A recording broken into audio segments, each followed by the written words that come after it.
Hello everyone បាទសួស្តីអ្នកទាំងអស់គ្នាថ្ងៃនេះខ្ញុំមានមេរៀនថ្មីយកមកចែករំលែកជាមួយអ្នកទាំងអស់គ្នាបាទហើយមេរៀនរបស់យើងថ្ងៃនេះគឺជាមេរៀនសន្ទនាបាទហើយយើងនឹងនិយាយអំពីយើងនឹងរៀនអំពីការកម្មង់អាហារនៅក្នុងភោជនីយដ្ឋានបាទនេះគឺជាប្រធានបទរបស់យើងថ្ងៃនេះបាទដែលភាសាអង់គ្លេសយើងហៅថា ordering food in the restaurant បាទ ordering food in the restaurant បាទហ្នឹងហើយអញ្ចឹងដូចរាល់ដងអញ្ចឹងយើងរៀនពាក្យហើយនឹង clear មុននឹងយើងឈានចូលទៅដល់ប្រយោគនៅក្នុងការសន្ទនាបាទអញ្ចឹងដំបូងខ្ញុំមានពាក្យមួយចំនួនសម្រាប់ឲ្យអ្នកទាំងអស់គ្នារៀនបាទហើយពាក្យរបស់យើងមានដូចជាពាក្យថា order cheeseburger fries correct total ហ្នឹងហើយប្រហែលជាទាំងអស់គ្នាអ្នកខ្លះអាន total បាទ total ភាសាបារាំងណាអញ្ចឹងអង់គ្លេស total បាទ pay counter would like yes that's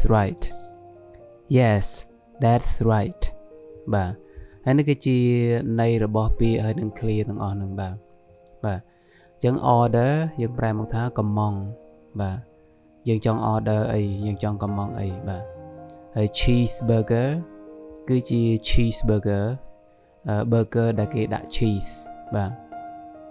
ដែលដាក់សាច់គោដាក់ cheese ជាមួយបាទfries គឺជាដំឡូងបំពងបាទបងប្អូនឃើញនៅក្នុងរូបភាពហ្នឹងអញ្ចឹងនេះយើងហៅថា fries បាទ correct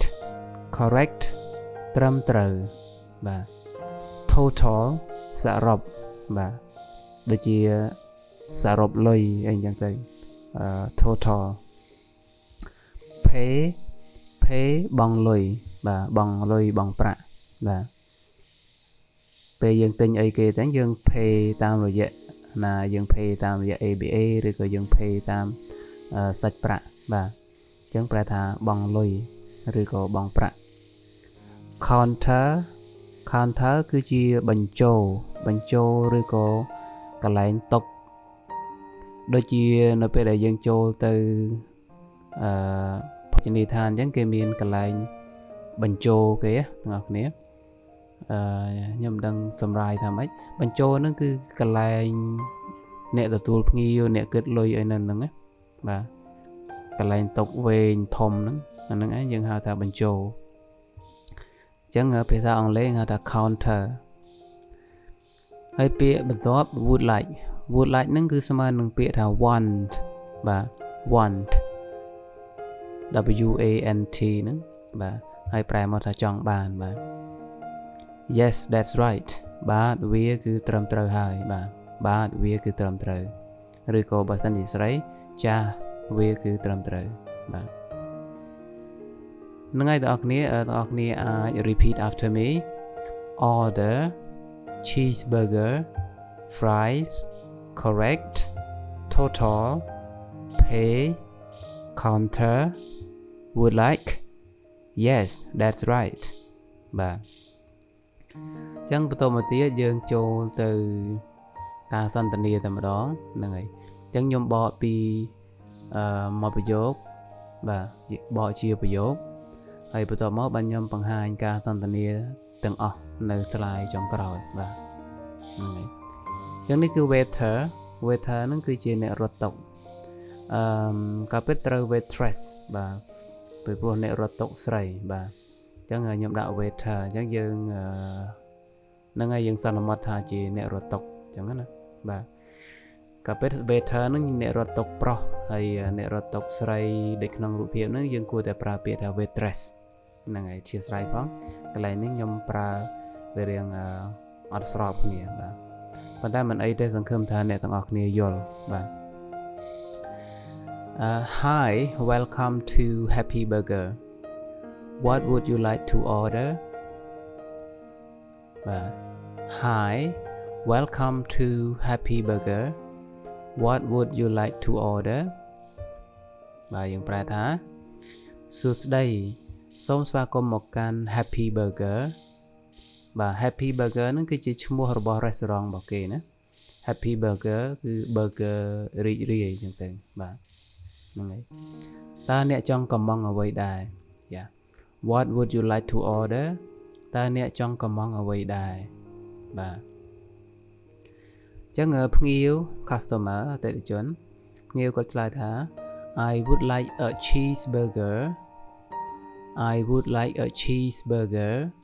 and fries please I would like a cheeseburger and fries please ខ្ញុំចង់បាន cheeseburger និងដំឡូងបំពងហ្នឹងហើយនេះជាអ្វីដែលគាត់ចង់បានហើយអ្នករត់តុគាត់ក៏សួរបន្តទៀតគាត់ឆ្លើយហើយគាត់សួរ Sure ហ្នឹងហើយ Sure and what would you like to drink Sure ហ្នឹងយើងប្រែថាប្រកាសណាស់ប្រកាសជាមានប្រកាសហើយអញ្ចឹងនេះយើងប្រែតាមន័យអញ្ចឹងមិញអតិថិជនគាត់កំងដូចហើយអ្នករត់តុគាត់ថា Sure បានន័យថាប្រកាសជាមានតើអ្នកចង់ញ៉ាំភេសជ្ជៈអ្វី What would you like to drink ហើយបន្ទាប់មកអតិថិជនគាត់ឆ្លើយ I'll have a Coke thank you I'll have a Coke thank you ខ្ញុំនឹងយក Coca-Cola មួយអរគុណI apostrophe double L នឹង I will ប៉ុន្តែនេះក្នុងលក្ខខណ្ឌ spoken language ភាសានិយាយគឺយើងធ្វើយើងបំព្រួញវាខ្លីI'll have a Coke thank you ខ្ញុំនឹងយក Coca-Cola មួយអរគុណហើយបន្តទៀតអ្នករត់តុគាត់ថា Okay so that's one cheeseburger one fries and one Coke is that correct អញ្ចឹងអ្នករត់តុគាត់បញ្ជាក់ម្ដងទៀតណាអូខេអញ្ចឹងទាំងអស់ហ្នឹងមានដូចជា cheeseburger មួយដំឡូងបំពងមួយនិង Coca-Cola មួយតើវាត្រឹមត្រូវទេមួយហ្នឹងគឺចង់និយាយថាមួយចានឬក៏មួយខ្នាតអីដែលគេដាក់មកមួយមិនមែនដំឡូងបំពងមួយទៅមកដុំឆ្កុយមែនទេអញ្ចឹងមួយហ្នឹងគឺចង់សំដៅលើមួយឈុតគេនឹងឯងOkay so that's one cheeseburger Okay មានដូចជា cheeseburger មួយ one fries ដំឡូងបំពងមួយ and one Coke និង Coca-Cola មួយ Is that correct តើវាត្រឹមត្រូវទេ Yes that's right បាទត្រឹមត្រូវហើយហ្នឹងហើយអញ្ចឹងបន្តទៀត All right your total is $10 Please pay at the counter and we'll bring your food to your table ហ្នឹងហើយប្រែមក All right ជាការប្រសើរណាស់All right ជាការប្រសើរណាស់ Your total is $10 អញ្ចឹងសរុបលុយរបស់អ្នកគឺអស់$10ហ្នឹងហើយលុយសរុបរបស់អ្នកគឺអស់$10 Please pay at the counter សូមបង់ប្រាក់នៅបញ្ជរ and we'll bring your food to your table ហើយយើងនឹងលើកយកនាំយកអាហាររបស់អ្នកមកតុរបស់អ្នកអញ្ចឹងភ្ញៀវអតិថិជនក៏ត្រូវបង់លុយសិនបន្ទាប់មកបានគេលើកអាហារមកជូនគាត់ Okay thank you very much Okay អរគុណច្រើនអញ្ចឹងការកំងត្រូវបានបញ្ចប់ងាយខ្លីៗណាអញ្ចឹងខ្ញុំព្យាយាមលើកយកការសន្ទនាណាដែលប្រើប្រចាំថ្ងៃដែលមានប្រយោជន៍ហ្នឹងហើយ យកមកចែករំលែកជាមួយទាំងអស់គ្នាបាទវាមិនវែងពេកមិនស្មុគស្មាញពេកវាជាការសន្ទនាការនិយាយដែលយើងប្រើជាប្រចាំថ្ងៃបាទឧទាហរណ៍ដែលយើងធ្វើដំណើរទៅប្រទេសណាដែលយើងអត់ចេះភាសាគេយើងអាចនិយាយជាភាសាអង់គ្លេសបានបាទអញ្ចឹងងាយយ៉ាងហោចណាស់ក៏យើងអាចដូរបាយបានញ៉ាំដែរបាទហ្នឹងហើយប៉ុណ្ណឹងហើយយើងចូលទៅការសន្ទនាទាំងមូលបាទអញ្ចឹង waiter Hi welcome to Happy Burger what would you like to order Customer I would like a cheeseburger and fries please Waiter Sure and what would you like to drink Customer I'll have a Coke, thank you. Waiter Okay, so that's one cheeseburger, one fries, and one Coke. Is that correct? Customer Yes, that's right. And then waiter Alright, your total is $10. Please pay at the counter and we'll bring your food to your table. Customer Okay, thank you very much បាទអញ្ចឹងទាំងអស់គ្នាអាចបើសិនជាមិនច្បាស់ clear ឬក៏ពាក្យកន្លែងណាអាច stop video ឬក៏ car video ដើម្បី repeat after me ដើម្បីថាតាមខ្ញុំមួយពាក្យបាទ